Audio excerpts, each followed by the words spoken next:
कड़कड़ाती ठंड में पुल के नीचे बसी बहू की नई दुनिया।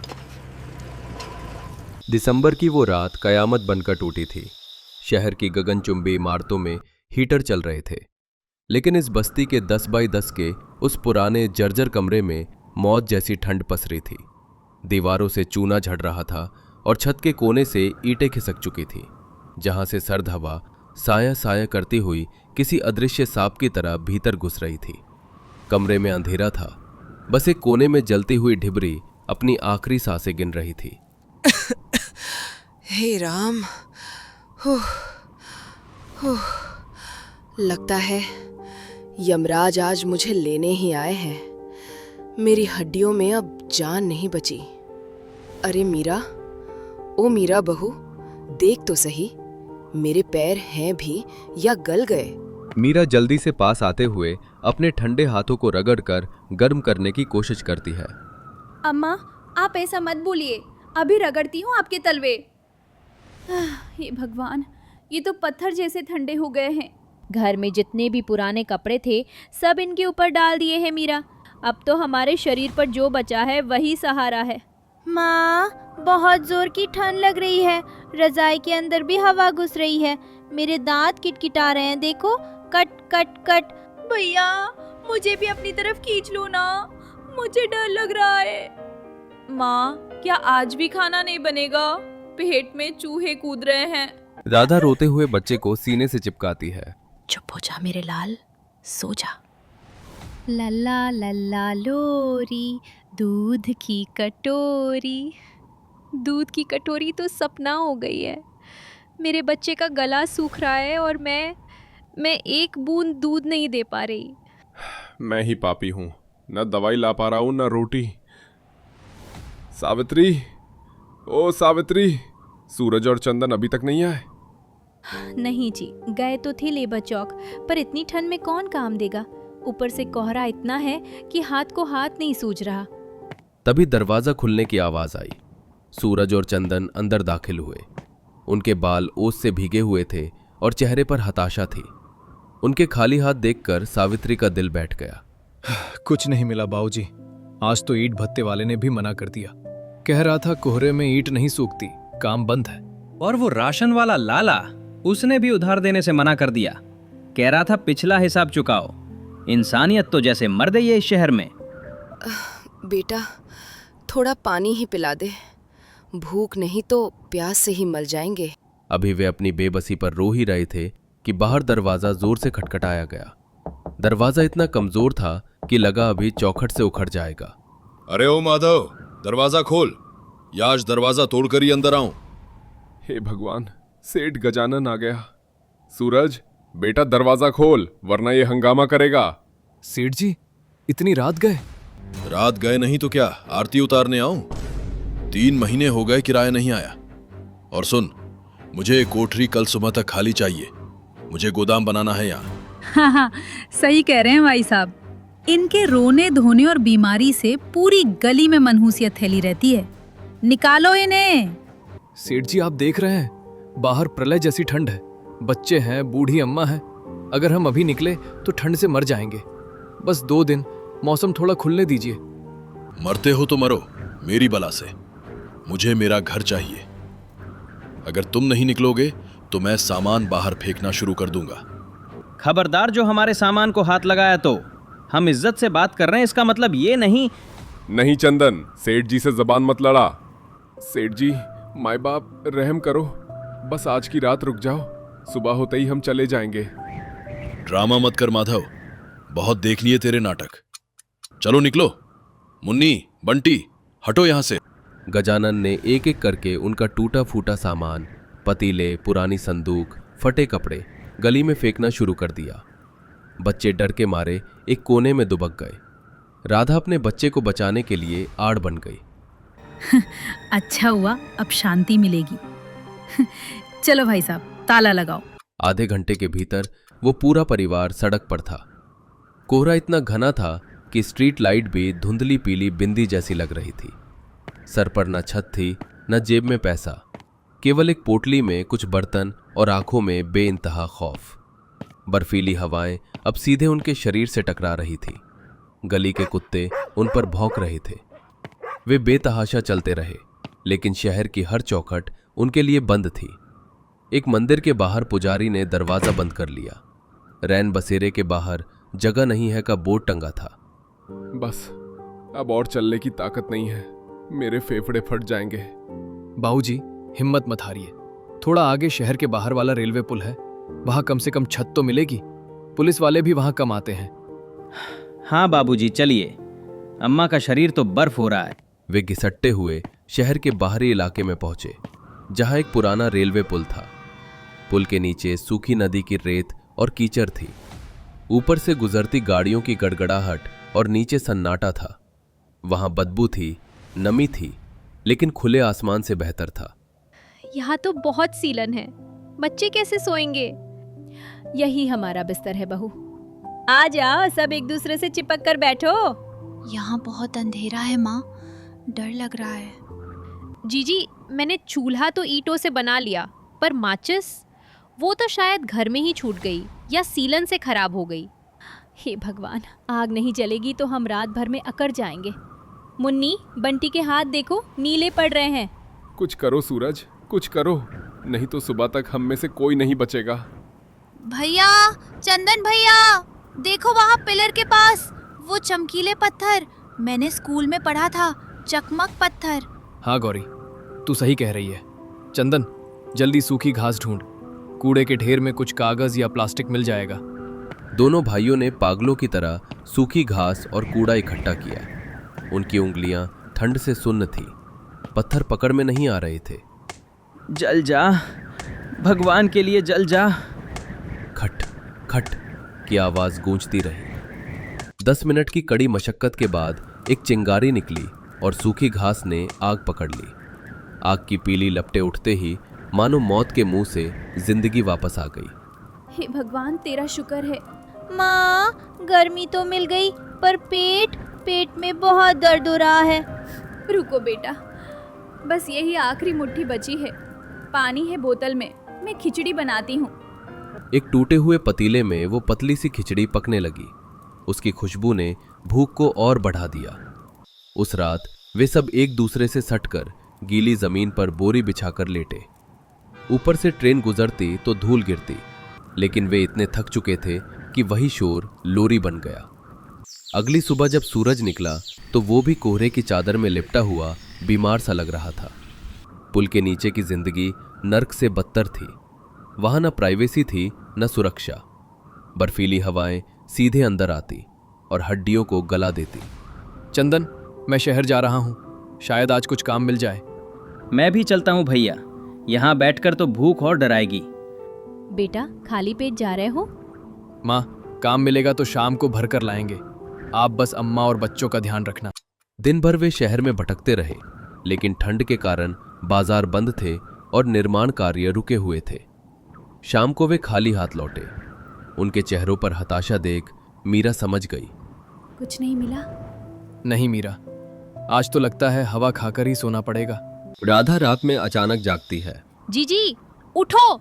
जीजी, क्या हुआ राधा?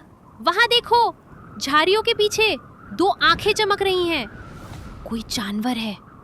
वो एक आवारा जंगली कुत्ता था, जो शायद खाने की महक सूंघकर वहां आया था। वो धीरे धीरे बच्चों की तरफ बढ़ रहा था। माँ, डर लग रहा है। हटो यहाँ से, भाग यहाँ से शैतान। मेरे बच्चों को हाथ भी लगाया तो जला दूंगी। जलता हुआ अंगारा देखकर कुत्ता डर गया और दुम दबाकर भाग गया। उस रात के बाद से उन्होंने तय किया कि रात भर कोई ना कोई जागकर पहरा देगा। अगले दिन भूख बर्दाश्त के बाहर हो गई। माँ, मैं और मुन्नी पास के खेतों में जाते हैं, शायद गिरी हुई सब्जियां मिल जाएं। ध्यान से जाना बेटी, वो किसान बहुत निर्दयी है। गौरी और मुन्नी खेत में मूली और शकरकंद ढूंढ रहे थे कि किसान ने उन्हें देख लिया। चोर, हरामखोर, मेरी फसल चुराते हो? रुक जाओ, आज टांगे तोड़ दूंगा। भागो मुन्नी, तेज भागो। वे दोनों गिरते पड़ते वहां से भागे। गौरी के घुटने छिल गए, लेकिन मुन्नी ने अपनी फ्रॉक में कुछ छिपा रखा था। दीदी, रो मत, देखो मैं क्या लाई हूँ। मैंने चुपके से 2 शकरकंद उठा लिए थे। मेरी शेरनी बहन, आज तूने घर को भूखा सोने से बचा लिया। उस रात उन्होंने आग में भूनकर वही शकरकंद मिल बांटकर खाए। एक शकरकंद के 10 टुकड़े हुए। हर निवाला गले के नीचे उतारना मुश्किल था, क्योंकि उसमें अपमान और चोरी का स्वाद था। ठंड बढ़ते ही जा रही थी। काकी अम्मा की तबीयत अब बिगड़ने लगी थी। मुझे घर ले चलो, यहाँ बहुत ठंड है। यमराज मुझे लेने आ रहे हैं। माधा बेटा, मुझे घर ले चल। मेरे पुराने संदूक की चाबी कहाँ है? मैं कैसा बदनसीब हूँ माँ, जो तुझे बुढ़ापे में एक छत भी नहीं दे सका। मुझे माफ कर दे माँ, काश मैं मर जाता तो ये दिन ना देखने पड़ते। ऐसा मत कहिए, हम लड़ेंगे। ये रात हमेशा नहीं रहेगी। जनवरी की वो रात सबसे भयानक थी। मौसम विभाग ने कोल्ड वेव, शीतलहर और भारी तूफान की चेतावनी दी थी। शाम होते होते आसमान काला हो गया और तेज आंधी चलने लगी। पुल के नीचे जो प्लास्टिक की पन्नी उन्होंने टांग रखी थी, वो एक झटके में उड़ गई। बच्चों को पकड़ो, सब पिलर के पीछे छुप जाओ, हवा बहुत तेज है। राधा, किशन को शॉल के अंदर छिपा लो। आग बुझ रही है भैया, अगर आग बुझ गई तो हम जम जाएंगे। हवा की आवाज डरावनी थी, जैसे कोई राक्षस चीख रहा हो। बारिश की बूंदें अब ओलों में बदल गई थी। तड़तड़ तड़की आवाज से बच्चे सहम गए थे। तभी पुल के ऊपर से एक तेज धमाके की आवाज आई, धड़ाम। उसके बाद धातु के घिसटने की चीखती हुई आवाज और फिर भयानक सन्नाटा। भाई, ये क्या आवाज थी? जैसे बम फटा हो। लगता है ऊपर एक्सीडेंट हुआ है। इतने कोहरे में शायद गाड़ी फिसल गई। हमें क्या करना चाहिए? हम तो खुद मरने की हालत में हैं। बाहर मत जाओ भैया, बहुत खतरा है। नहीं बहू, हम गरीब हैं, लेकिन इंसानियत अभी मरी नहीं है। अगर वहाँ कोई घायल हुआ तो सूरज, चंदन, जाओ जाकर देखो, शायद किसी को हमारी जरूरत हो। सूरज और चंदन कांपते हाथों से टॉर्च लेकर और फिसलन भरी ढलान चढ़कर ऊपर पुल पर पहुंचे। दृश्य भयानक था। एक महंगी काली कार रेलिंग तोड़कर पुल के किनारे लटकी हुई थी। उसका आधा हिस्सा हवा में झूल रहा था। जल्दी करो चंदन, गाड़ी कभी भी नीचे गिर सकती है। अंदर 2 लोग बेहोश हैं। भाई, दरवाजा जाम हो गया है, खुल नहीं रहा। पीछे हटो। कांच टूटते ही उन्होंने हाथ अंदर डालकर लॉक खोला। जान की परवाह किए बिना सूरज और चंदन ने पहले खून से लथपथ औरत को बाहर खींचा। इसे पकड़ो, अब साहब को निकालते हैं। जैसे ही उन्होंने बेहोश आदमी को बाहर निकाला, कार का संतुलन बिगड़ा। चर्र की आवाज के साथ कार नीचे खाई में जा गिरी। एक जोरदार धमाका हुआ और नीचे आग लग गई। बाल बाल बचे भाई, अगर 1 सेकंड की भी देरी होती तो हम भी गाड़ी के साथ। सोचो मत, जल्दी इन्हें नीचे ले चलो, इनकी सांसें चल रही हैं। वे दोनों घायल पति पत्नी को अपने कंधों पर लाद कर नीचे पुल के नीचे ले आए। उनका खून सूरज और चंदन के कपड़ों पर लग गया था। हे भगवान, ये तो बहुत बुरी तरह घायल हैं। मीरा, आग तेज करो, ये लोग बर्फ जैसे ठंडे पड़ गए हैं। अपनी साड़ी, लकड़ी जो मिले सब जला दो। हाँ, मैं कोशिश कर रही हूँ। ये लो, इन्हें ये कंबल उड़ा दो। लेकिन माँ जी, बच्चे ठंड से मर जाएंगे अगर कंबल दे दिया तो। राधा, अभी इनकी जान बचाना ज्यादा जरूरी है। बच्चों को हम अपनी छाती से लगा लेंगे। आओ मेरे पास, सब चिपक कर बैठो। वो आदमी और औरत ठंड से अकड़ चुके थे। सिर से खून बह रहा था। गौरी ने अपनी चुन्नी फाड़कर पट्टी बांधी। परिवार के पास जो भी थोड़ा बहुत चावल का पानी बचा था, उन्होंने उसे गर्म करके उन बेहोश लोगों के होठों पर लगाया। साहब, आंखें खोलिए साहब, सोने मत देना इन्हें चंदन। पूरी रात वो गरीब परिवार खुद ठंड में ठिठुरता रहा। उनके दांत किटकिटा रहे थे, शरीर नीला पड़ रहा था, लेकिन वे अपनी शरीर की गर्मी और मेहनत से उन अमीरों की जान बचाने में लगे रहे। मौत और जिंदगी का खेल पूरी रात चलता रहा। सुबह होते ही तूफान थम गया था। कोहरा अभी भी था, लेकिन हवा रुक गई थी। सूरज की पहली किरण के साथ ही उस घायल आदमी विक्रम ने कराहते हुए आंखें खोली। उसने अपने पास अपनी पत्नी अंजलि को सही सलामत देखा और फिर उस गरीब परिवार को जो खुद फटे हाल में होकर भी उनके चारों तरफ बैठा था। मैं कहाँ हूं? अंजलि? मैं ठीक हूँ विक्रम, हम जिंदा हैं। साहब, आप पुल के नीचे हैं। रात को आपकी गाड़ी का एक्सीडेंट हो गया था। जान तो ऊपर वाला बचाता है, हम तो बस जरिया हैं।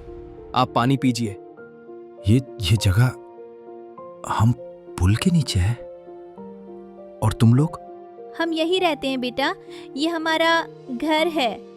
मैंने देखा, अभी मुझे याद आ रहा है, रात को धुंधला सा याद है, तुम्हारे छोटे बच्चे ठंड से कांप रहे थे, फिर भी तुमने अपना एकमात्र कंबल हमें ओढ़ा रखा था। तुम्हारे पास खुद पहनने को कपड़े नहीं हैं और तुमने हमारी जान बचाने के लिए अपनी साड़ियां जला दी। अतिथि भगवान का रूप होता है बेटी, जान से बढ़कर कुछ नहीं। अगर हमारे होते हुए किसी की जान चली जाती तो हम भगवान को क्या मुंह दिखाते। तभी ऊपर से पुलिस और एम्बुलेंस के सायरन की आवाज आई। पुलिस इंस्पेक्टर रस्सा फेंककर नीचे उतरे। सर, आप यहाँ? हम तो समझ रहे थे कि कार के साथ। ये तो चमत्कार है।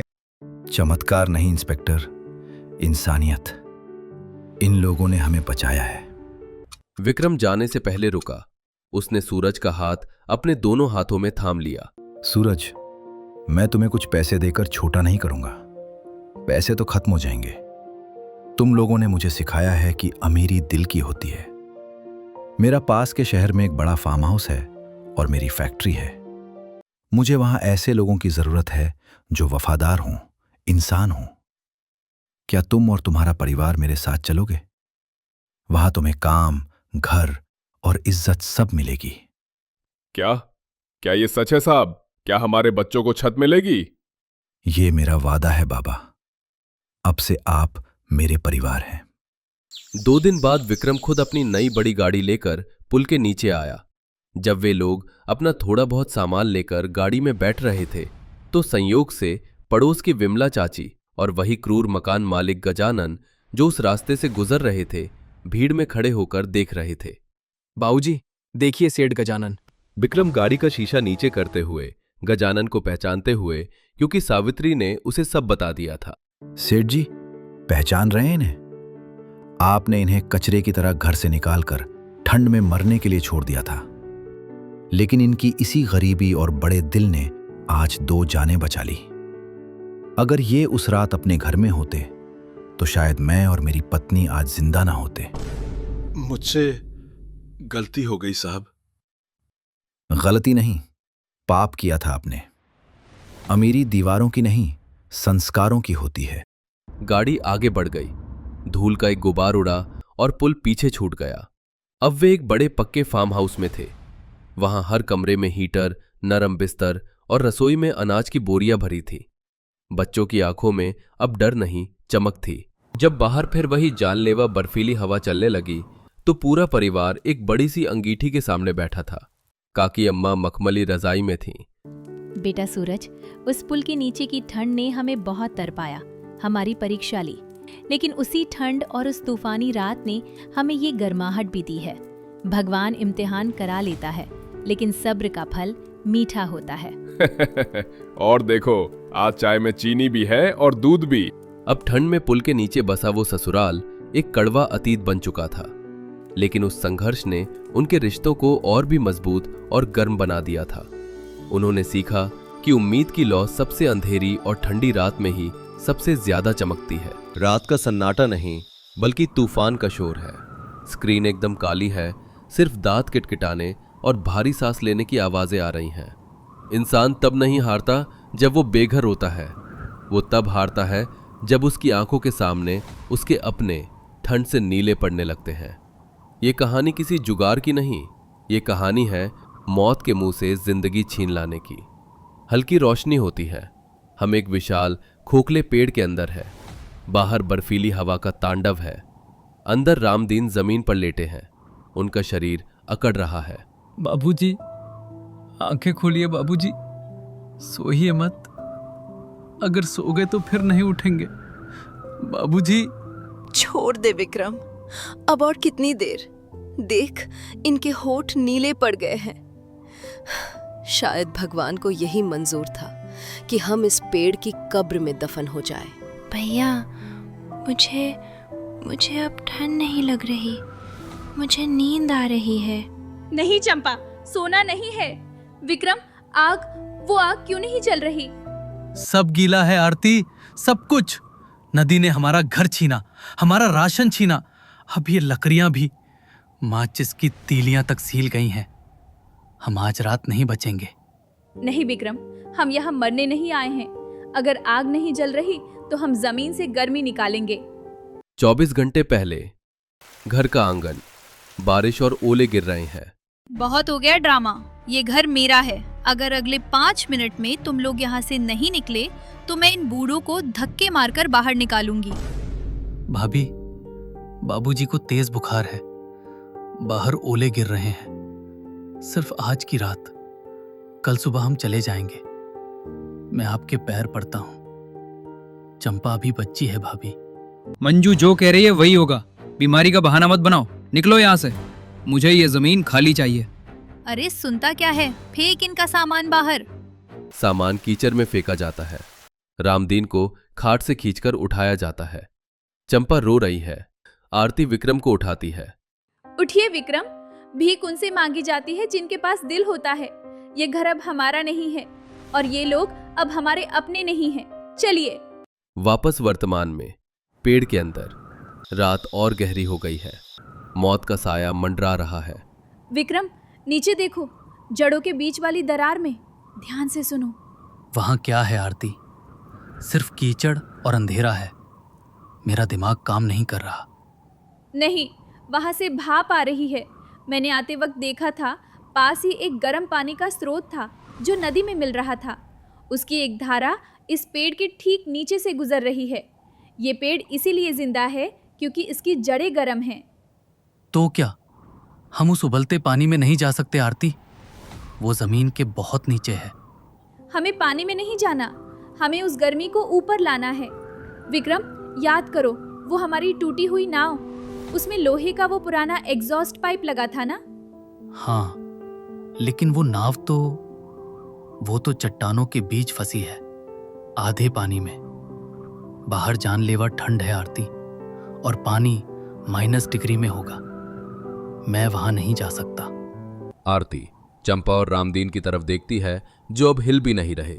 अगर हम नहीं गए तो अगले 1 घंटे में बाबूजी और चंपा लाश बन जाएंगे। मैं जा रही हूँ। पागल हो गई हो? उस पानी में कूदोगी तो दिल का दौरा पड़ जाएगा, तुम डूब जाओगी। तो क्या करूं? इन्हें मरते हुए देखूं? हाथ छोड़ो मेरा विक्रम, या तो हम पाइप लाएंगे या आज सब साथ मरेंगे। आरती और विक्रम दोनों बाहर आते हैं। हवा इतनी तेज है कि खड़ा रहना मुश्किल है। वो टूटी नाव नदी के बीच चट्टानों में फंसी है। लहरें उसे पीट रही हैं। तुम यहीं रुको, रस्सी पकड़ो, मैं जाता हूं। विक्रम बर्फीले पानी में उतरता है। पानी में उतरते ही उसकी चीख निकल जाती है। ठंड हजारों सुइयों की तरह चुभ रही है। भगवान। वो तैरकर नाव तक पहुंचता है। लोहे का पाइप मुड़ा हुआ है और फंसा हुआ है। विक्रम उसे खींचता है लेकिन वो हिलता नहीं। उसके हाथ सुन्न हो रीछ है। आरती, ये नहीं निकल रहा। मेरे हाथ काम नहीं कर रहे। आरती एक पल नहीं सोचती, वो भी पानी में कूद जाती है। दोनों मिलकर उस जंग लगे बर्फीले लोहे के पाइप को खींचते हैं। लहरें उन्हें बार बार चट्टान पर पटकती हैं। आरती के हाथ छिल जाते हैं। खून पानी में मिल जाता है। जोर लगाइए विक्रम, चंपा के लिए, बाबूजी के लिए, खींचो। एक आखिरी जोर और कड़क की आवाज के साथ पाइप टूटकर हाथ में आता है। दोनों पानी में गिरते हैं लेकिन पाइप नहीं छोड़ते। वो किसी तरह रेंगते हुए, कांपते हुए, खून से लथपथ होकर पेड़ के कोटर तक वापस आते हैं। वे दोनों पूरी तरह भीगे हुए हैं। शरीर नीला पड़ रहा है लेकिन रुकने का वक्त नहीं है। विक्रम, जल्दी गड्ढा खोदो, जड़ों के पास, वहां जहां से भाप आ रही है। सुमित्रा, जो अब तक बेसुध थी, अपने बेटे और बहू की हालत देखकर उसमें जान आती है। वो और चंपा भी पागलों की तरह हाथों से मिट्टी खोदने लगते हैं। जल्दी करो बेटा, जल्दी। इस पाइप का एक सिरा उस दरार में डालो और दूसरा सिरा यहाँ बाबूजी के बिस्तर के नीचे पत्थरों से ढक दो, जल्दी। उन्होंने सिस्टम लगाया। पहले कुछ नहीं हुआ। सन्नाटा छाया रहा। ये काम नहीं कर रहा आरती। हम सब मारे जाएंगे। हमने बेकार कोशिश की। रुको, हवा को बाहर निकलने का रास्ता चाहिए। वो पाइप के दूसरे सिरे पर अपना गीला दुपट्टा कसकर लपेटती है ताकि लीकेज बंद हो। अचानक पाइप से एक सनसनाहट की आवाज आती है, खड़खड़, और फिर गर्म भाप का एक तेज झोंका निकलता है। भैया, ये गरम है। पूरे कोटर में धीरे धीरे गर्माहट फैलने लगती है। गीली लकड़ियां पाइप के ऊपर रखी जाती है, जो गर्मी से सूखने लगती हैं और फिर सुलग उठती हैं। उस रात उस लोहे के पाइप ने सिर्फ गर्मी नहीं दी, उसने उस परिवार को दोबारा जिंदा किया। खून जमने वाली ठंड हार गई और हौसले की जीत हुई। तूफान थम चुका है। पेड़ के अंदर अब एक सुखद गर्मी है। रामदीन उठकर बैठे हैं, कमजोर है लेकिन उनकी सांसें चल रही हैं। चंपा के पैरों में हरकत वापस आ गई है। विक्रम आरती के छिले हुए सूजे हाथों पर हल्दी का लेप लगाता है और उसकी आंखों में आंसू है। मैंने सोचा था मैं तुम्हें खो दूंगा। तुम इंसान नहीं हो आरती, तुम देवी हो। इंसान ही हूँ विक्रम, बस जब अपनों की जान दांव पर हो तो देवी बनने की जरूरत नहीं पड़ती। माँ वाली ताकत अपने आप आ जाती है। बेटा, जिस घर से हमें निकाला गया वो ईंटों का था, ठंडा था, लेकिन ये पेड़, इसमें तुम्हारी खून पसीने की गर्मी है। आज से यही हमारा मंदिर है। 2 महीने बाद आरती और विक्रम नदी से चिकनी मिट्टी निकाल रहे हैं। उनके कपड़े फटे हैं, चेहरा काला पड़ गया है धूप से, लेकिन हौसला नहीं टूटा। जान तो बच गई थी, लेकिन पेट की आग अभी भी जल रही थी। आरती ने हार नहीं मानी। उसने नदी की मिट्टी और उस जियोथर्मल जुगाड़ की तकनीक का इस्तेमाल करके मिट्टी के पोर्टेबल हीटर बनाना शुरू किया। बाजार में विक्रम खड़ा है, लोग उसे मजाक में ले रहे हैं। बाबूजी, ले लो, बिना बिजली का हीटर, सिर्फ 50 रुपए में। हटो रास्ते से, कीचड़ के खिलौने बेच रहा है, भिखारी कहीं के। शाम को विक्रम खाली हाथ भूखा लौटता है। बिका नहीं। लोग हंसते हैं आरती, कहते हैं हम भिखारी हैं। मैं टूट रहा हूं। कल मैं साथ चलूंगी। हम बेचेंगे नहीं, हम महसूस कराएंगे। जब ठंड उनकी हड्डियों में घुसेगी तब उन्हें इस मिट्टी की कीमत समझ आएगी। सर्दियों की सबसे भारी बर्फबारी होती है। गांव के कई पुराने घरों की छतें भारी बर्फ से दबने लगती हैं। मंजू और सुरेश का महल। उन्होंने छत को सुंदर बनाने के लिए सस्ती टाइलें लगवाई थीं। मंजू, छत से आवाज आ रही है। अरे कुछ नहीं होगा, ये मजबूत। तभी जोरदार गड़गड़ाहट होती है। छत भरभरा कर गिर पड़ती है। मंजू और सुरेश चीखते हुए बाहर भागते हैं। उनका पूरा घर मलबे में बदल जाता है अगली सुबह। मंजू और सुरेश फटे हाल ठंड से ठिठुरते हुए सड़क पर बैठे हैं। कोई उनकी मदद को नहीं आ रहा। आरती, वो देखो, भैया और भाभी। चलो विक्रम। कहाँ? उनके पास। उन्होंने हमें मरने के लिए छोड़ दिया था आरती। चंपा मरते मरते बची थी उनकी वजह से। हाँ विक्रम, गुस्सा मुझे भी है, लेकिन अगर हम भी वही करेंगे तो उनमें और हम में फर्क क्या रह जाएगा। हमारा घर जुगाड़ का है, पर हमारा दिल पत्थर का नहीं है। आरती और विक्रम उनके पास जाते हैं। मंजू उन्हें देखकर शर्म से नजरें झुका लेती है। आरती अपना बनाया हुआ जलता हुआ मिट्टी का हीटर मंजू के कांपते हाथों के सामने रखती है। हाथ सेक लीजिए भाभी, बहुत ठंड है। तभी मंजू फूट फूट कर रो पड़ती है। आरती के पैर पकड़ने की कोशिश करती है। मुझे माफ कर दे छोटी, मैंने तुझे जानवर समझा, पर जानवर तो मैं थी। मेरा घर टूट गया, मेरा घमंड टूट गया। विक्रम, हो सके तो हमें माफ कर दे भाई, हम तो कीड़े हैं। माफी हमसे नहीं, बाबूजी और चंपा से मांगना। चलिए, हमारे पेड़ के नीचे थोड़ी जगह अभी भी बाकी है। वो घर छोटा है, पर वहां किसी को ठंड नहीं लगती। उस दिन मंजू और सुरेश का घमंड टूट गया।